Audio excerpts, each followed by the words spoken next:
Hello and welcome.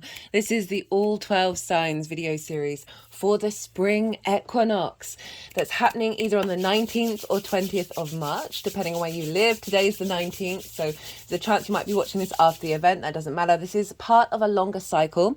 Not only is it the astrological new year, so it's going to be marking an imprint and a blueprint that will layer over the top of everything else that's going on in our lives over the next year, but it's also a very pivotal point because it's one of the 4 points of the year that tie us into the longer term earth cycles. Now, I'll talk about that more in the reading, but so we've got some big energy coming in because the sun is moving into Aries. The sun loves being in Aries. It's exalted.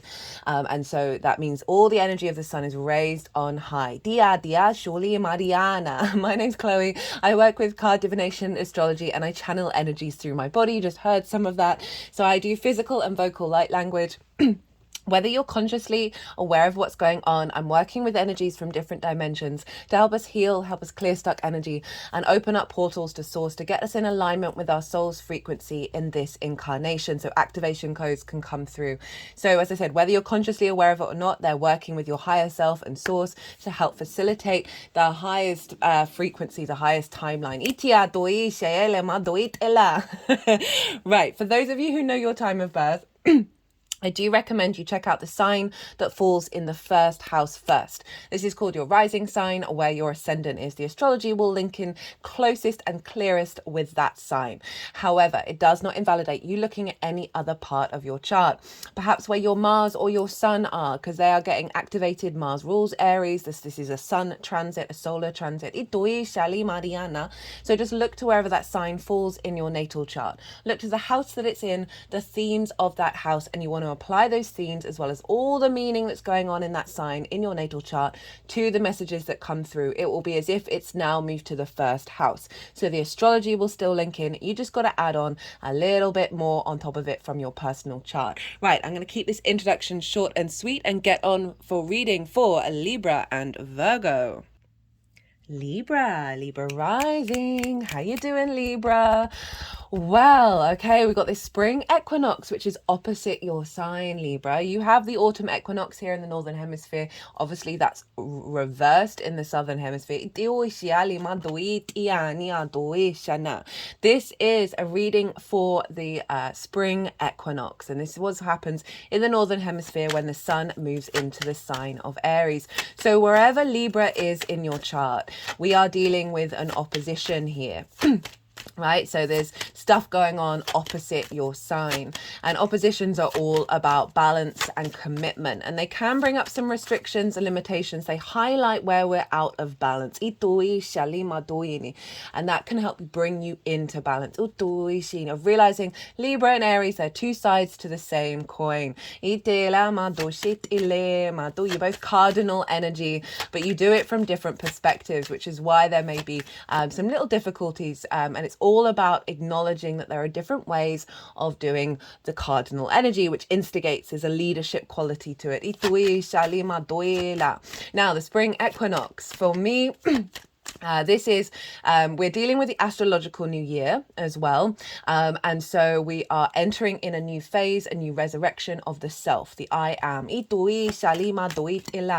But not only that, so we're dealing with a new integration of a new year cycle, but so it's part of the solstices and the equinoxes, the spring equinox. And I see the winter solstice, which we had in Capricorn season, as a new moon kind of energy, right? This is where we plant seeds in the darkest of winter. This is where things are cultivating behind the scenes, right? The internal yin space, right? So we've been exploring, we've been navigating, we've been trying things out over the last 3 months. And now this spring equinox marks the cross quarter moon before the full moon, which is the summer solstice. Now, cross-quarter moons, they square. It's an energy of a square, and squares are ruled by Mars. And this is about motivation, drive, manifestation, energy, building in the 3D realm. And from the spring equinox, we will now have longer days than nights. And so we are moving into yang energy, right? The outward expression, the extrovert, the action-orientated, the things that we do in the day. So the things that you've been cultivating over not only the last year, but also the last 3 months, months will then start to manifest in the 3D realm. Itui Shatiali, my big manifestation energy over the next 3 months. So this spring equinox is part of, as I said, a yearly cycle, but also another 3-month cycle. So this is going to take us up to the summer solstice. And I'm pulling cards for the overall themes of all of this, your energy, what kind of tools that you can focus on, and also the outcome. For those of you who are new, who didn't catch the introduction, I channel energies through my body, both physical and vocal light language. So you're hearing that come through. I'm just wondering if I've already said it. It's because I say it in the introduction, and then the next video that I do, like, my brain can be a bit funny. So if I've already said this already, Libra, I do apologize. But if I haven't, whether you're consciously aware of what's going on, working with different energies to help facilitate healing and activation codes. So it's all in alignment with your higher self. And this will be coming throughout the reading. Right, so spring equinox, this is about balance, equal day and equal night. This is about being in unity with self. And with this unity, we can then clear space that then brings in more manifestation. It's a great time to tap into intentions around the spring equinox of what you want to manifest. I would recommend focusing on the feeling that you'd feel as if it all had come true. You don't even have to know what that is or how you get there, but the feeling of that completion, of that harvest, of that manifestation being fully embodied. And so that will really help with the co-creation with source, because source will come along and match that. I've done a collective reading and I break down the meanings of the spring equinox in way more detail, what sort of things to do around the spring equinox. I also talk about the astrology in more detail, and I did a collective tarot reading, and that was wild. That was very powerful. It was very closely in energy in terms of the format, the clarity, the symmetry of it all, to the Leo full moon that we had a couple of lunations ago. So big, powerful fire energy showing up. Now, before I crack on with the spring equinox, I do just want to flag up for everybody that Mercury is now in shadow at the time of this recording. And this is when because Mercury is going to retrograde in the sign of Aries, which is why I'm bringing it up, because it's all very relevant. That when Mercury goes into shadow, this is when it's still moving direct, but it's going over the degrees it will then retrograde over. It can often be louder than the retrograde itself. And around the 19th, you may have got clues and signs around the Mercury retrograde that is symbolizing what's going to show up in the retrograde and what's also going to be the end result. So personally, for the last 3 retrogrades, including this one, I've had someone message me, the same person, they've got the Sun conjunct their Mercury, and hadn't heard from them in years, and it happened around the Virgo retrograde, and so every time they've messaged me around a big Mercury energy, and so but each time linked into what that retrograde symbolizes for me. So that's been really fascinating to see that show up again for the 3rd time. So you might see, the reason why I'm mentioning it now is because you then might have less time that's passed to go thinking back around the 19th, can be 18th, can be 20th as well, of what clues have shown up for you in regards to what this Mercury retrograde is going to be about. I will be doing a Mercury retrograde series that will follow the Libra eclipse, which is going to be the next transit that I'm going to do. Okay, so let's get into the astrology of it. So Libra, where is this spring equinox happening? Where is it happening for you every year? Libra rising. Well, it happens over in your 7th house, opposite your 1st house. So the 1st house where your Libra rising is, this is the embodiment of self through your actions and your deeds. Either your sun or your moon, it depends if you've got a day or a night chart, which luminaries is giving the commands to your ascendant, which is your navigator, who navigates us through the cosmic waters. It's the lens in which you move through the world. It's your body, it's your appearance, it's your character, and it's often how other people see you, because they see more of your actions and your embodiment than what may be going on behind the scenes. It is the house of self. Now, this Aries spring equinox is happening in the house of the other, opposite the house of the self, and this is intimate partners. These are like important people in your life, or important energies in your life that you commit to, because the Opposition is about commitment. Itui shalimado itila and integrity. Tui shiana. So this can be business partners, one-to-one clients, working with people on a one-to-one basis, a long-term, like sort of friends, like close, intimate friends, and long-term committed romantic relationships, because it's linked into marriage and it's linked into contracts. And there's an element of the contract with the opposition, because it's what each side is prepared to do and share with one another. It's also how your relationship with source, the frequency of your relationship with source. So we've got Aries, very independent, very fiery, the spark of spirit, right? The first zodiac sign. It likes to experience life through its own embodiment. So you've got a big renewal of your understanding of relationships, right? The important ones in your life. That's coming in. And then you're going to be building on that, of what you've been sort of cultivating. And that's the first card out, is the 10 of Cups. That's hilarious. Of what you've been cultivating over the last 3 months. You've got the nodes there as well. So you've really had a focus on this area. And now you're going to start to see things manifest. You may have been revisiting dynamics and your understanding of what does the other mean to you, and how do you show up to the other, and what's important, right? And with the Aries there, it's really autonomy, right? Allowing people to be themselves, but also having the freedom to be yourself as well. Very passionate, very fiery. Very upfront energy. So you're getting a real boost here of understanding, of having more vision and clarity around what this means to you. I often find the 7th house is also kind of how you show up as well. And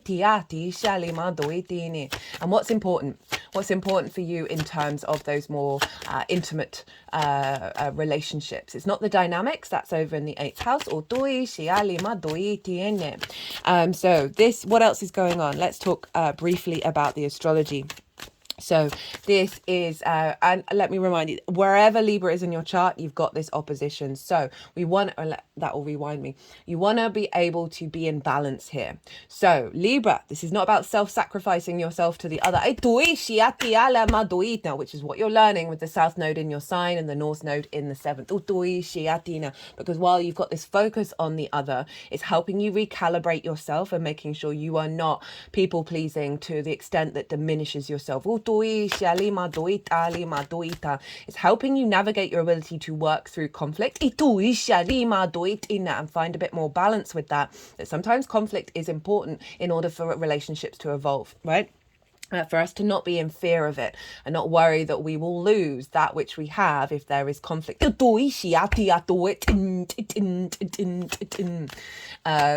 so yeah, that's wherever Libra is in your chart as well, like finding that balance between where that Libra is and making sure it is not being neglected with this Aries transit and with the spring equinox, and using the energy of Libra to activate and manifest. For those of you who might not have seen my nodal transit series, it's in its own playlist. Shut up. It's in its own playlist. And I focus on the meaning behind the South Node in Libra, North Node in Aries, the combination of how the North and South Node work together. And they're all in the introductions for that transit series. It's also the major themes around the eclipse season. We're obviously going to be having an eclipse in your sign, Libra. That's going to be on Monday. That's the next one. This is the next transit that's going to come out. And so that might give you a sort of a deeper understanding of what on earth is going on with all these eclipses. Now, the moon, at the exact time of the sun entering into Aries, is in the sign of Leo, a fellow fire sign. So we have this beautiful trine between the moon and the sun. The two luminaries are in harmonious energy with one another, right? This is in your 11th house, Libra.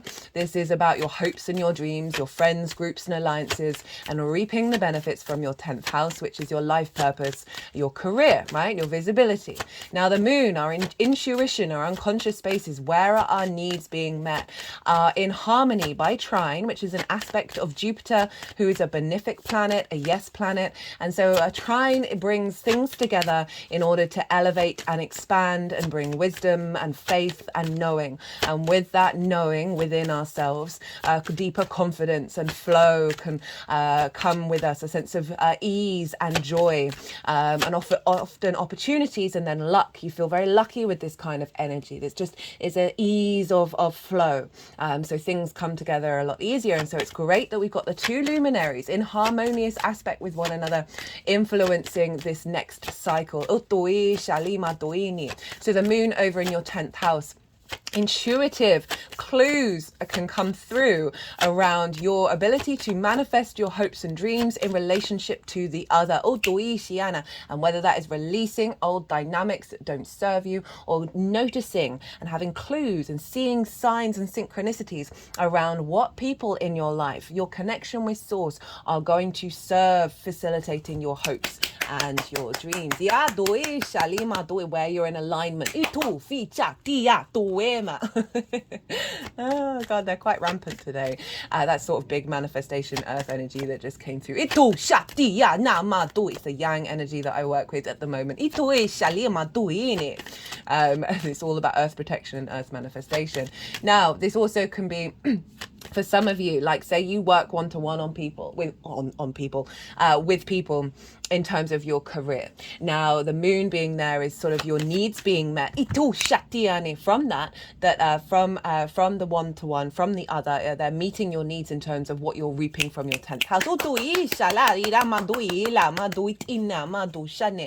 This also can be finding more harmonious energy with friends, groups and alliances. Again, more clues and synchronicities and opportunities showing up that is helping be more in alignment with with the other in relationship to your hopes and your dreams, i.e. so like spending time with friends, meeting people by chance because of that, that's then leading to more connection and more expansion. So that's one of the major aspects that we've got. We've also got a sextile with Pluto, because with the sun. And Pluto's over in Aquarius, and it's also opposite the moon as well. And so Pluto's in Aquarius in your 5th house of your creation energy, right? Your fun, your amusement, your games, your play, your pleasure principle. Doesn't just have to be about romance. Not friends. It's children, literal children, inner child work. Romance and dating, all of these things. Pluto is transforming the hell out of that. I keep wanting to swear, not surprising, doing an Aries transit. And so Pluto's bringing power and magnetism to the sun, of saying no one in your life, right, you're going to tolerate anymore in the house of the other that doesn't tap into your creativity, that doesn't tap into your joy, right? So you're magnetizing people towards you that facilitate that.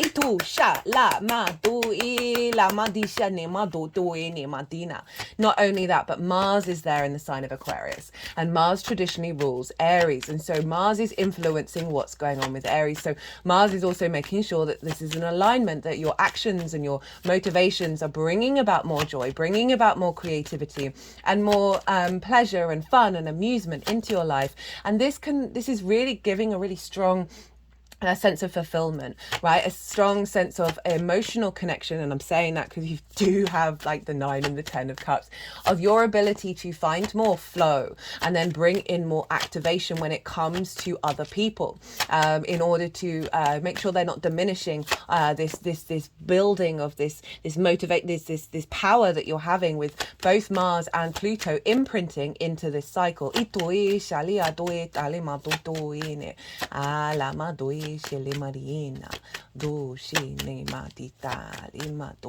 So really the focus is making sure that you're in alignment and watching how the other then falls into step. And you're going to observe, because the sun is there, you're going to have real ability to observe the other and understand yourself via that principle. Right,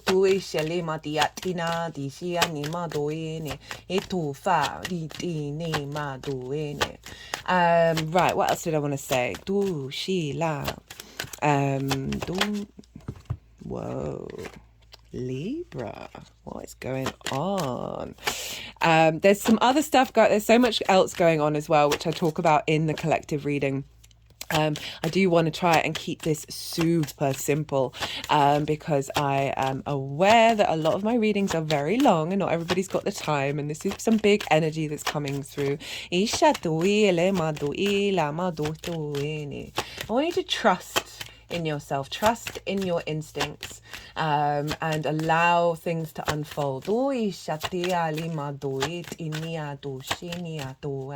building now, we're manifesting via the fire energy.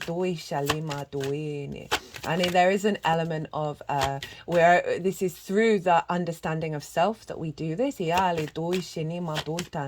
for some of you, there might be this might be a cycle of recalibration of self that you then see a sort of more completion towards the end of how the relationships show up, just because we're dealing with an opposition. So there might be, it's a hard aspect, right, between you and the Libra, the Aries and the Libra energy, that there may be, you may have periods of isolation, where you are recalibrating to this new frequency and then putting it into practice.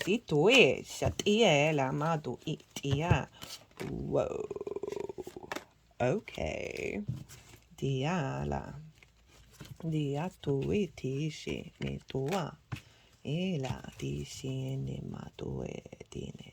Dishi alima due. Okay. Right, Libra.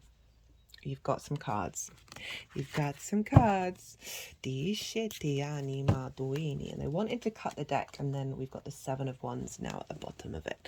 Okay, so I'm going to go, first, check out where your Mars is in your natal chart. Look to the house that it's in and the themes of that house, because Mars is always influencing your Aries energy from your natal chart. So not only is the transiting Mars impacting it, but your natal Mars will as well. You might want to apply some of those themes to your manifestation energy, to your intention energy, or just generally see that they're going to be interlinked, and that will give you more of a personal understanding of this transit. Right, I'm going to go consciously quiet. The energies are going to move through me. They're going to put the cards into the 5 piles. The fact that you've got not only the King and Queen of Cups, but the 2 Queens. In every reading, there's been duplicates because it's equal day and equal night. We are recalibrating into balance. Elena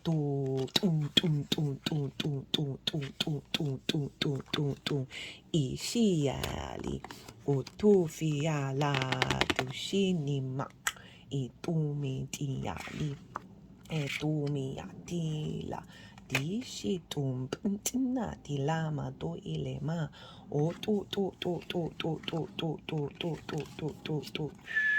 Amo to eat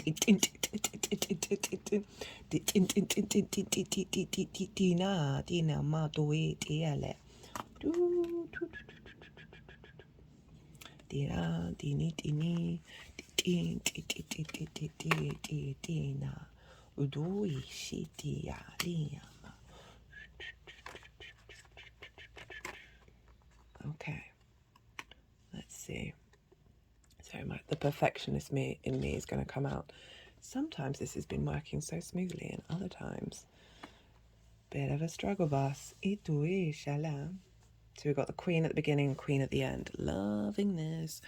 Okay, right, so let's crack on. I've put in the description box what the 5 piles represent. So the first one is you.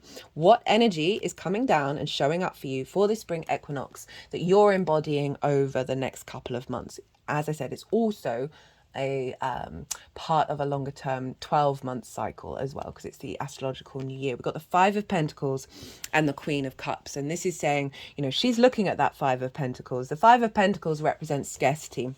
being left out in the cold, not feeling supported. So this is the energy that is you're aware of, that may be part of your old frequency, your old dynamic when it comes to the other. This can be not feeling supported by source, not feeling that the relationships in your life have there's been a sense of support, of nourishment, of love. Maybe they've drained you and put you into a place where you've got to go back to the beginning again. And the Queen, she's looking at them. She's looking at these Five of Pentacles. She's aware that that's coming up, and that's being released. You know, the Queens are very nourishing energy. They're very yin. They observe, they strategize, they bring nourishment and depth to their element. And this is water. She's incredibly psychic. The word for her is serenity.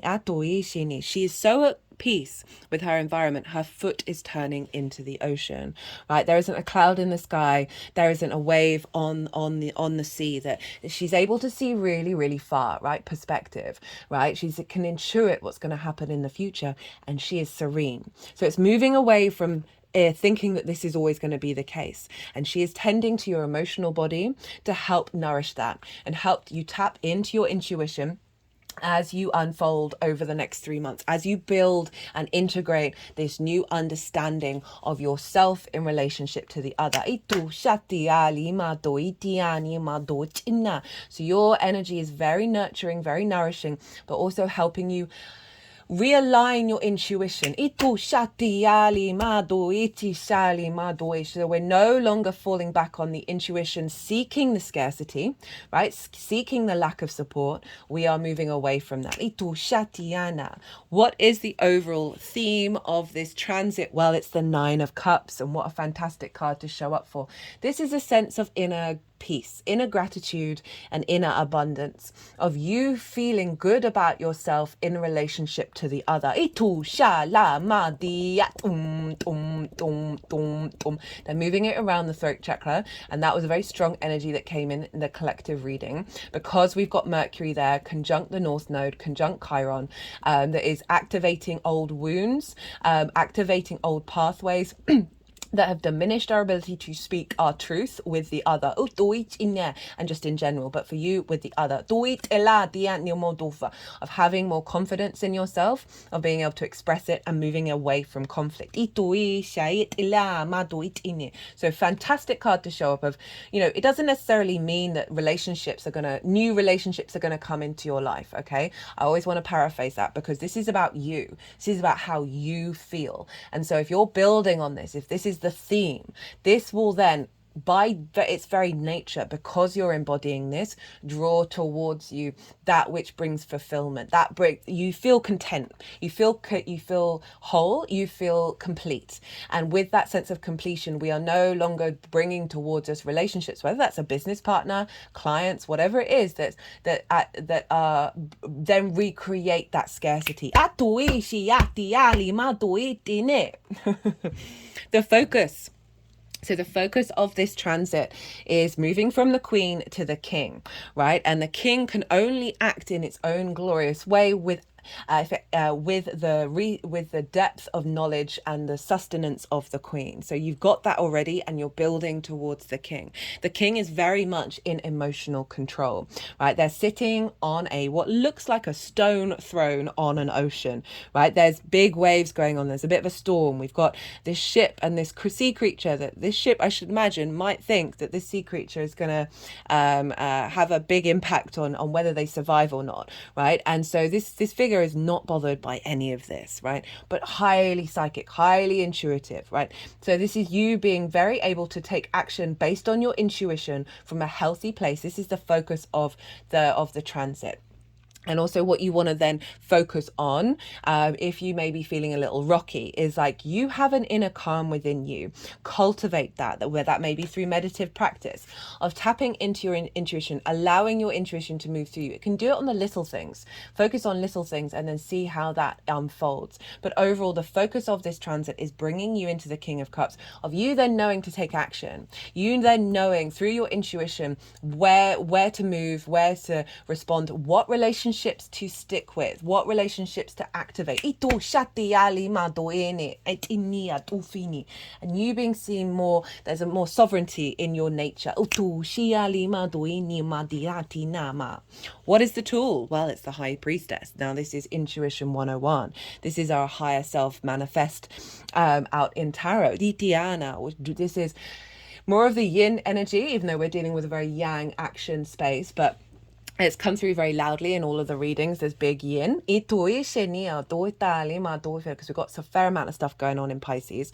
And this is the moon's card. So this is our intuition. Again, this is highlighting you have this is the tool to focus on, to strengthen your intuition, to work with it. It's also about surrendering any fear and any worry, right? That 5 of Pentacles of releasing it and not worrying about how you're going to get to where you want to go, but surrendering the how and then just co-creating and allowing things to be drawn towards you, of having some faith that you have this tool within you.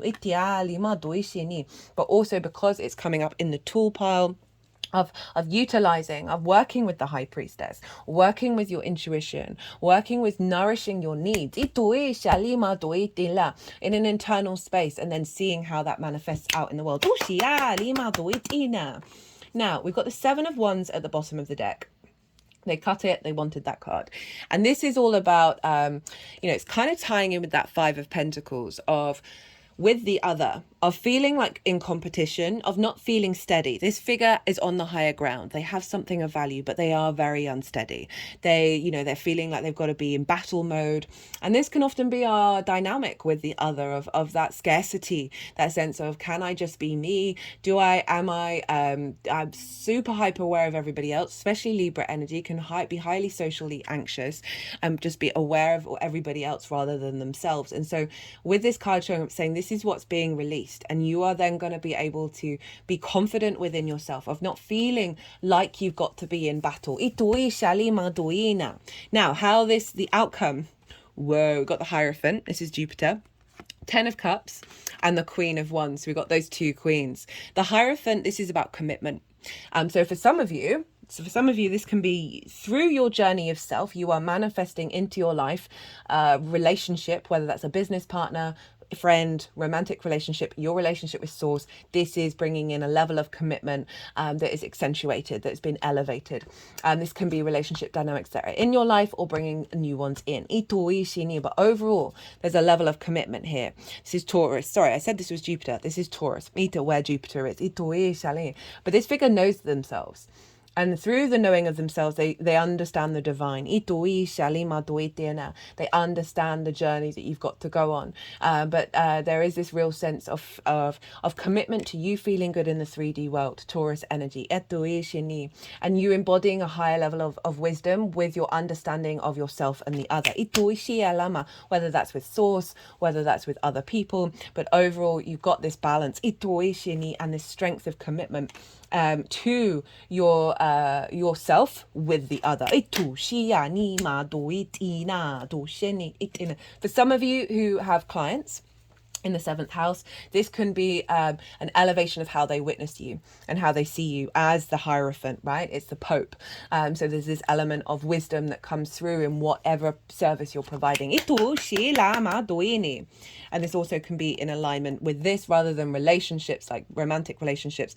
This can be like in work, right? And the scarcity mindset there.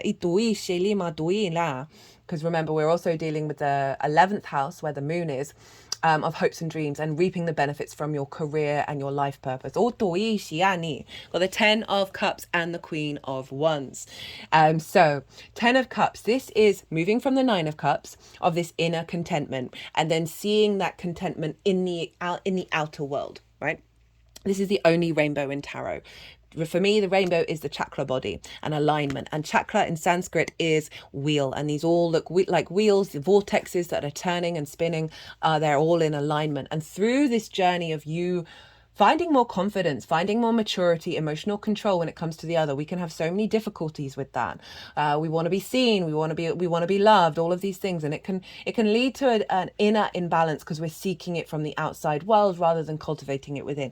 This is all about the cultivation within. That's then, as I said, inherently leading to you seeing that show up in your outside world. So we've got the nuclear family here. For some of you, that may be relevant in terms of a longer term committed romantic relationship, in terms of, with the Hierophant of activating a new level of commitment that then seeing flow in the rest of your life, right? But for others, it is generally just, it can be career. It just represents the externalization of the inner peace and things coming in to flow. But overall, beautiful card to show up for your Libra. And then the Queen of Wands. So we've got the Queen of Cups, the Queen of Wands, the deep nourishment of your fire energy. She is so independent. She's so confident. She's so okay saying no. She has a sunflower, which knows exactly where to get the light.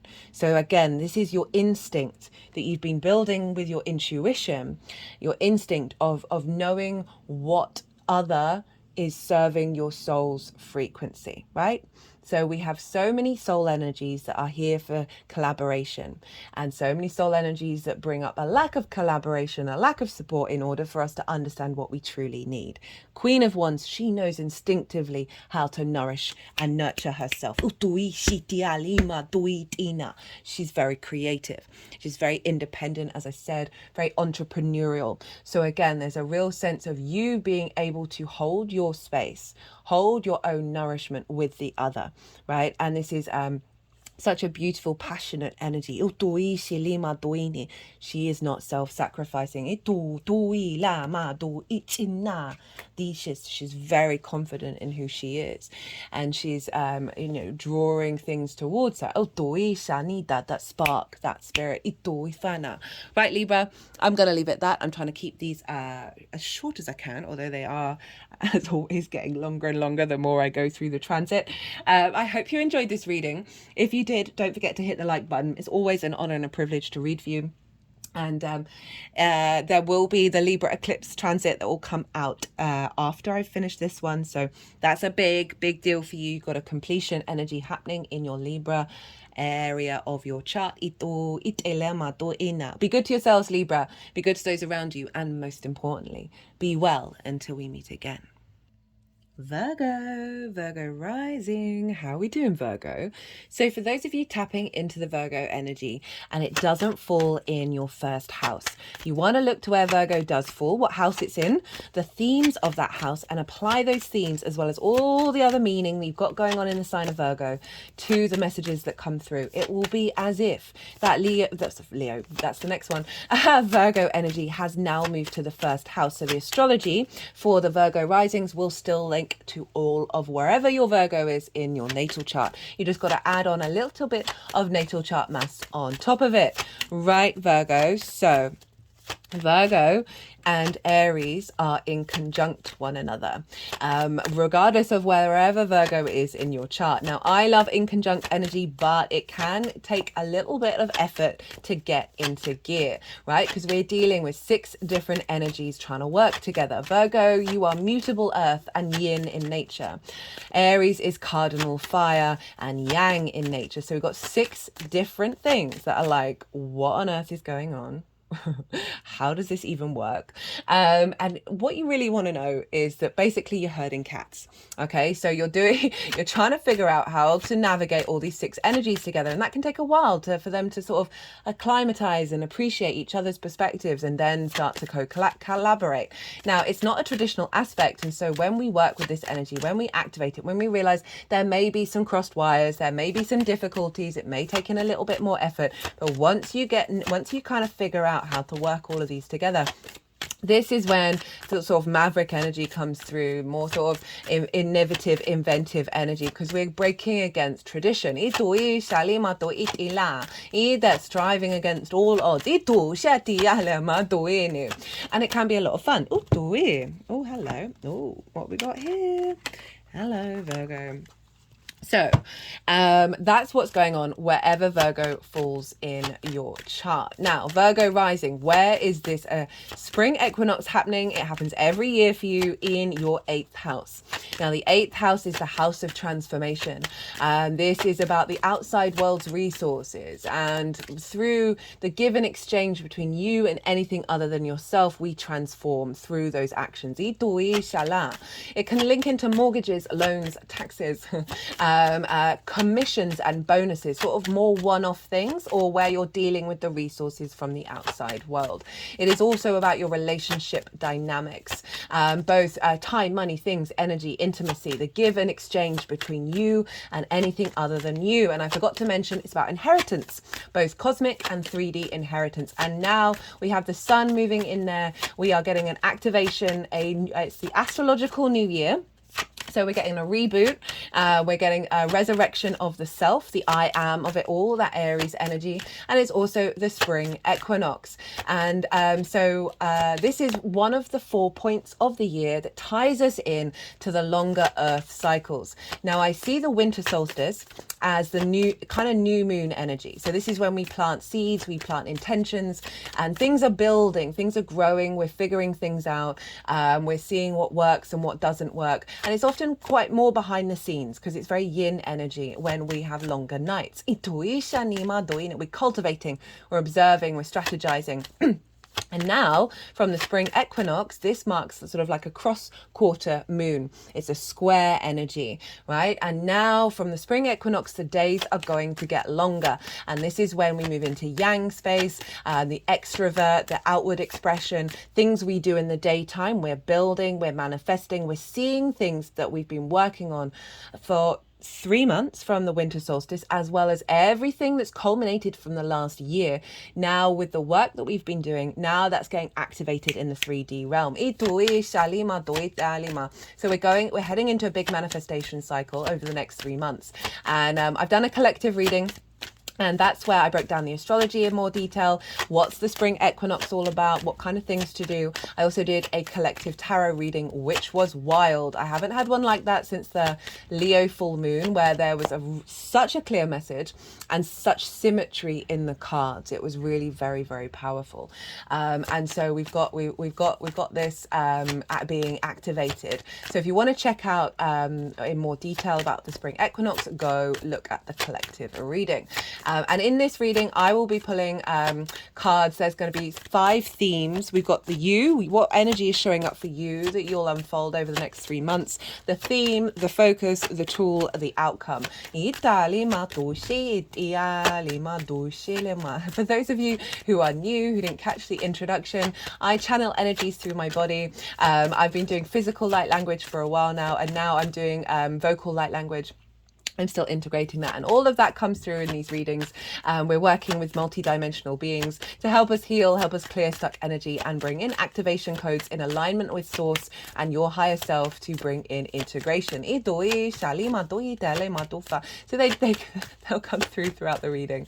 I'm still working on my 3D interface in regards to getting English translations, but we're working on it. I feel like it's building up.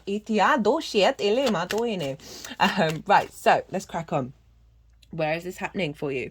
As I said, the 8th house. Sorry, my brain just went foggy. That reminds me. Okay, so I'm flagging it in this transit because it's going to be a little while until I get the Mercury retrograde out, and that's happening in Aries. Now, I'm recording this on the 19th of March, which is obviously around the spring equinox. Now, Mercury has now moved into shadow. Did so either late on the 18th or early on the 19th, or early or into the morning on the 19th, depending on where you live. Now, this is when Mercury's going direct, but it's going direct over the degrees it will then retrograde over. And so often the shadow phase can be louder than the retrograde itself. And around the exact time of when Mercury moves into shadow is we can get clues and messages. So you might want to then look, whenever you're watching this, look back to what was going on around the 18th to the 20th, what clues you may have been getting about what this retrograde's all all about. And so that may, so I'm flagging it here just so you have less of a gap between me saying it and you going back in time and figuring out what showed up. For me personally, I've had the same person message me for the last 3 Mercury retrogrades, and I hadn't heard from them in years before that. So, and it's all very in tune. So that's, I just thought I'd share my own personal experience with that one. Got one, yeah, very early this morning. And so what was I saying? Yes, so 8th house.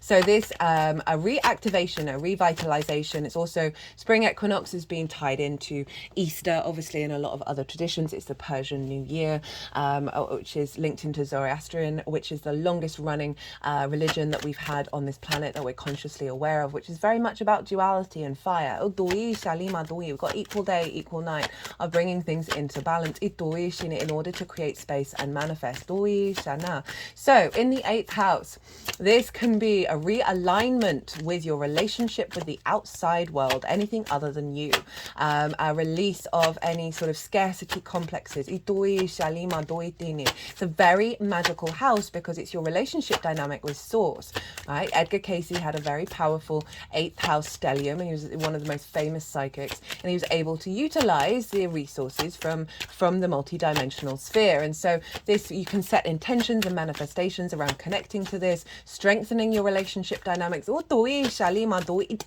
strengthening a sense of completeness within yourself that's then allowing more manifestation around resources, receiving resources from the outside world, either on the tangible, emotional, spiritual, or mental. And all of this is in conjuncture Virgo energy, which is about finding a way of integrating your ability to instigate new things, cardinal energy, instigate new ideas, and then using the brilliant mutable energy to adapt and change and put it into practical form. But fire is very fast moving, and obviously earth, there's a slowness and there's a heaviness to it. So there is this element of balance between the two, of giving yourself both moments of action and moments of stillness. Now, so this is the lens, as I said, that will unfold over the next 3 months. It's also big PowerPoint, sort of tap into the Kundalini energy of the earth. We're seeing all the flowers coming out, all the blossom, and everything's very rampant, and sort of really allowing yourself to manifest with that energy. I would say tap into the feeling that you'd feel as if your manifestation came true. So the sense of completion, sacrificing the how and the why and the what, even the what, right? And just tap into that feeling around the spring equinox. You might want to do some work with fire, obviously in the safest of ways, and realigning into your own autonomy and your ability to speak your truth. There was some big energy coming up around the throat chakra in the collective reading that's shown up in pretty much every reading so far, actually, of alignment with that, because Mercury's there. Mercury's going to be aligned with the North Node and Chiron and the eclipse in Aries. So we've got some strong recalibration around our way of communicating our autonomy. Now, the moon is over in the sign of Leo. So we've got the moon trining the sun, fellow fire signs. I love the fact that these two are in harmony with one another. It's a really positive aspect to have that's going to help facilitate our personal connection to our manifestation over the next 3 months. They're in alignment, okay? So trine is an aspect of Jupiter, bringing about a sense of bringing together in order to elevate and expand, a sense of wisdom and faith and knowing, and with that comes flow and confidence, a sense of feeling good about yourself, a sense of opportunities, and just really easy transition of this energy between one another. Cardinal energy instigating, Leo energy fixing it. And so your Leo energy is in your 12th house. This is the hidden house, the house of mysteries. This can be a difficult house. This is where anxiety and depression, loss, isolation and grief can show up, trauma responses and limiting beliefs, because it deals with the unconscious spaces, the unseen spaces, what's going on behind the scenes. And so we often spend time navigating those difficult energies in order to liberate us and help us connect to our soul's magic, which is underneath all of it. It's a very, very magical house. You've got 2 magical houses in alignment, Virgo, and the Leo energy is helping that. The moon is our intuition, right, and how are our needs being met, And this is activating a sense of deep intuition from your unconscious spaces that may reveal old wounds around 8th house give and exchange, right? Of codependency, of scarcity mindset, of all of these kind of things that are being burnt up like a phoenix. It's then creating more space for the magic to come through. And the manifestation. Now, the only other aspects I'm going to talk about is the fact that Pluto and Mars, the ruler of Aries, are in the sign of Aquarius. So Pluto is sextiling the sun. So we've got a harmonious trine from the moon to the sun and a harmonious aspect ruled by Venus from Pluto to the sun. And now Pluto is in your 6th house. This is your how you work, how you embody your work, your health and your routine. The adult in the room. Pluto is transforming that. Bringing magnetism and power. I've done a Pluto in Aquarius transit series. You might want to go check that one out. But overall, it is deep power, transformation, magnetism, pouring into the sun, of making sure that the way that you work, right, your physical health and your routine, so you being mature and being the adult for yourself, isn't being distorted by old dynamics. You also might find you're drawing towards you resources that facilitate the way that you work. Of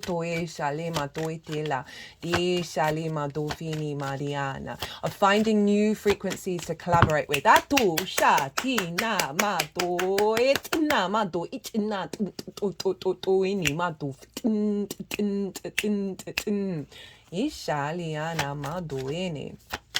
So that's some big energy, and Mars is there. And as I said, Mars rules Aries, so Mars is influencing what's going on with this imprint. And so it's over in your 6th house. You've got the Mars in the 6th is great. Mars loves being in the 6th. It's his favorite place to be.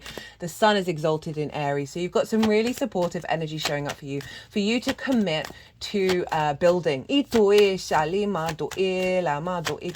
That can be building new relationship dynamics. That can be you finding the motivation and drive to tap into your embodiment of work. Source is facilitating, activating that and strengthening that with the magic of your soul coming from the moon. But again, a more focus, you may get more resources come in, co-workers to facilitate this activation with Mars being in the 6th. I can see this also as being having more collaboration with others from a healthy dynamic. What else? There's something else that wants to come through. Do shali Maria lima do fele Martina ela do shinitina. Yeah, it could be that people are witnessing your actions, and you may get some bonuses and commissions come in.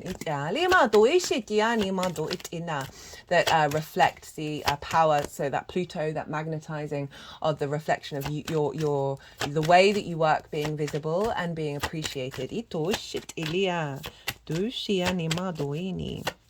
There's lots else going on. There's other planets that are influencing what's going on with the spring equinox, which is making it very harmonious. We've got Venus and Jupiter getting involved as well. It's a very similar, obviously a very similar makeup to what we're going to have with the what's the word, Libra eclipse. It's going to be the next one in terms of a lot of the other planets. You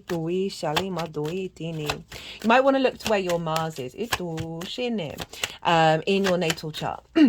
Look to the house that it's in and the themes of that house. You want to apply those themes to what's coming in, what you might manifest, because that Mars in your natal chart is always influencing your oh, that's quite a fair amount.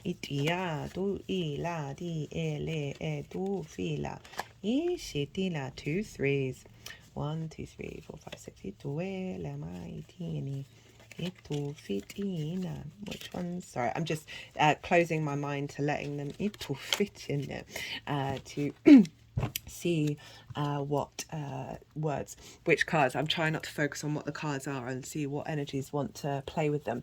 What was I saying? Your Mars, right? So you might want to apply the themes to your manifestation around the spring equinox, because that Mars is always influencing Aries, as well as just, you know, just being aware that those themes are likely to crop up as well over the next 3 months.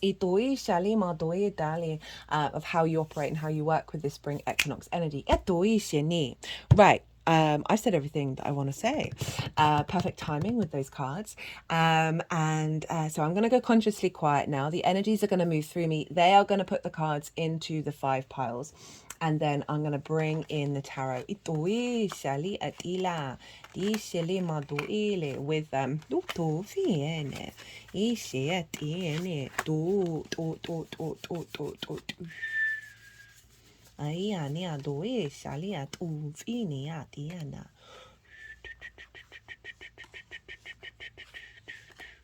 Of what was I even saying?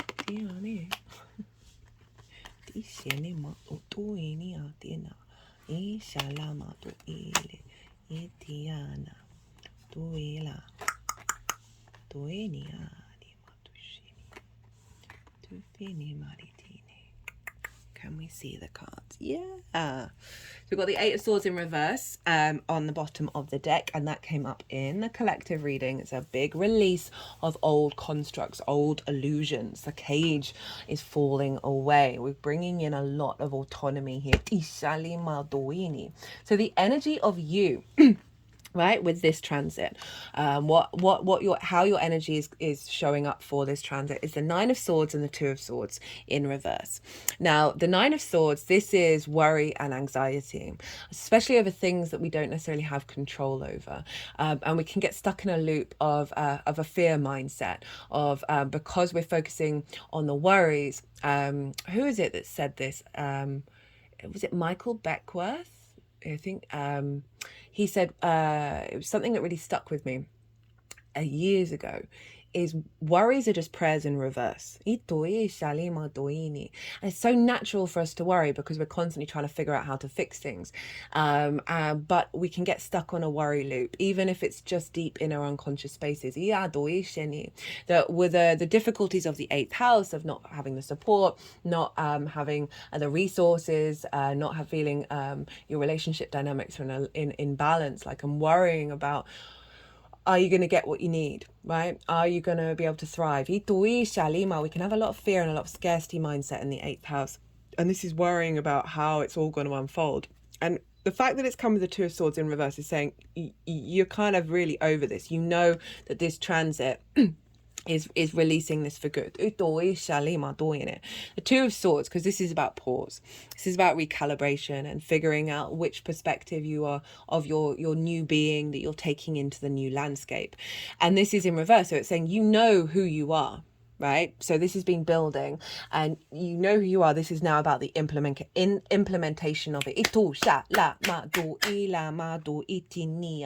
You are able to move into the new realm that is you're fully aware that this new realm is releasing that 9 of Swords. And now it's just about putting it into practice, right? Now it's about building. The overall theme of this reading is mastery and collaboration.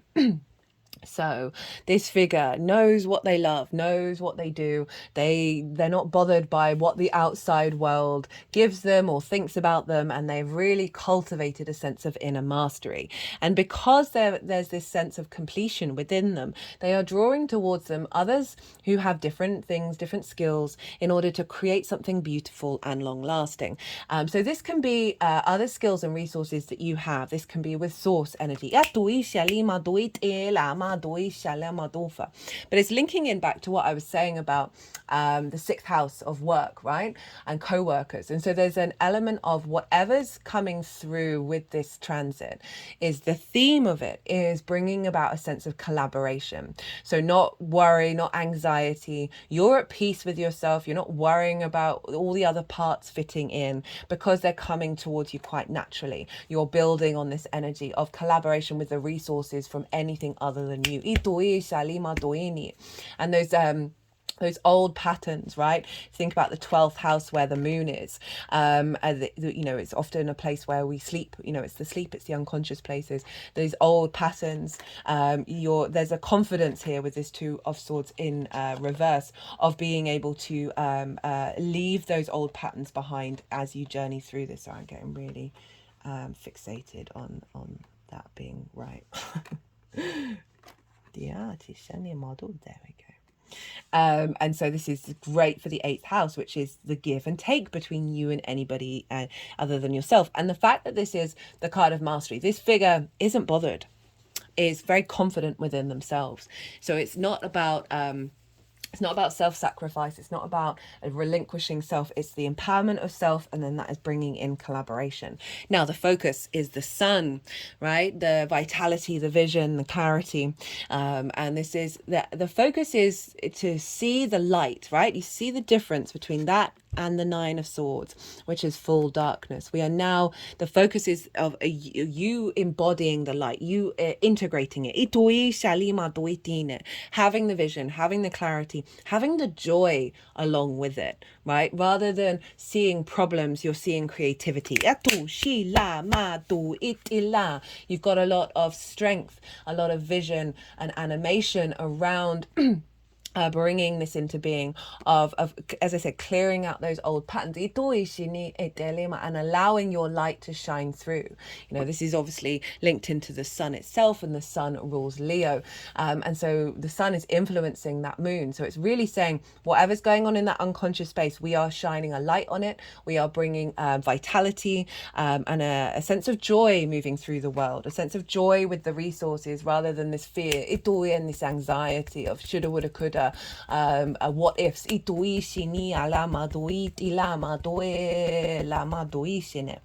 the tool to help reconnect to this, and also if you find that 9 of Swords coming up, get the Sun card out, focus on it, know that you have that within you, know that is what is being building and manifesting with this transit of you finding a bit more of a spring in your step. The bottoms of my heels are now sort of going up and down. And so the tool is the Ace of Cups, and what a beautiful tool to work with.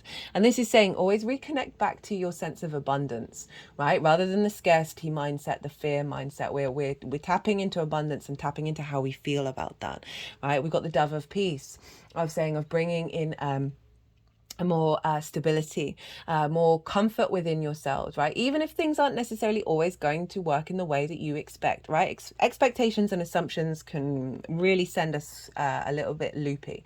This is about having a real sense of inner calm, and knowing that things are going to unfold perhaps in unexpected ways, and it isn't going to bring about scarcity. So tapping back into that. It's very intuitive, very creative.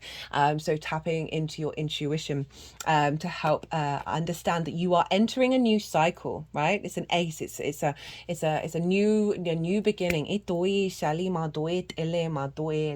So following that which brings you a sense of inner peace, and this can be letting go of some relationship dynamics, being guided intuitively to that which brings about a sense of collaboration rather than anxiety and worrying and over worrying about what that dynamic means and what that's having an impact on you. So the outcome: 10 of Wands in reverse, 3 of Cups, 2 threes. Every reading so far has had a duplicate, as in 2 of the same number or the same court card. And this is because this is equal day and night. We are coming into balance. Now, 10 of Wands in reverse. This is no longer feeling like you've got the weight of the world on your shoulder. This is no longer feeling that it's kind of like the beast of burden, that you're doing all the heavy lifting and not getting anything back from it.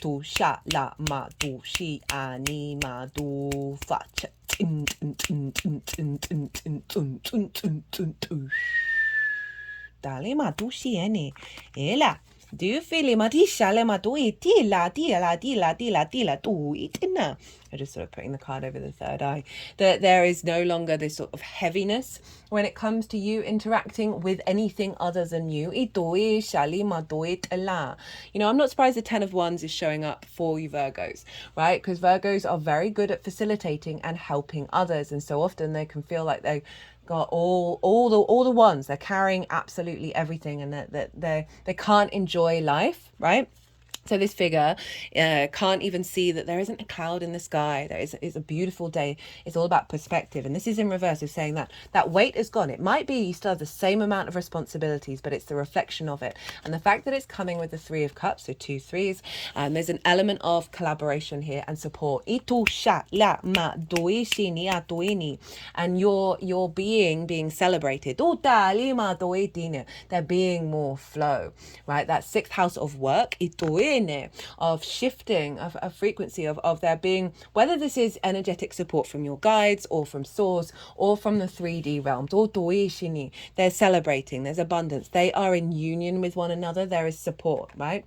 And there's a sense of ease, there's a sense of love and of emotional connection. They really wanted to focus on that Ace of Cups, that it feels that if there is collaboration coming through, it is on both a practical level, Three of Pentacles, but also an emotional connection. Doesn't have to be romantic, but there's definitely a level of you are in flow with the other, with source, and you're able to celebrate. And I love this. Right. Ooh, right. Let's leave this at that, Virgo. I hope you enjoyed this reading. So I've been trying to keep these short, and they obviously every time they get longer and longer. If you enjoyed this reading, do not forget to hit that like button. I'd love to hear from you. Drop me a line in the comments box about what's been going on with you. Other than that, Virgo, it's always an honor and a privilege to read for you. Be good to yourselves, be good to those around you, and most importantly, be well until we meet again.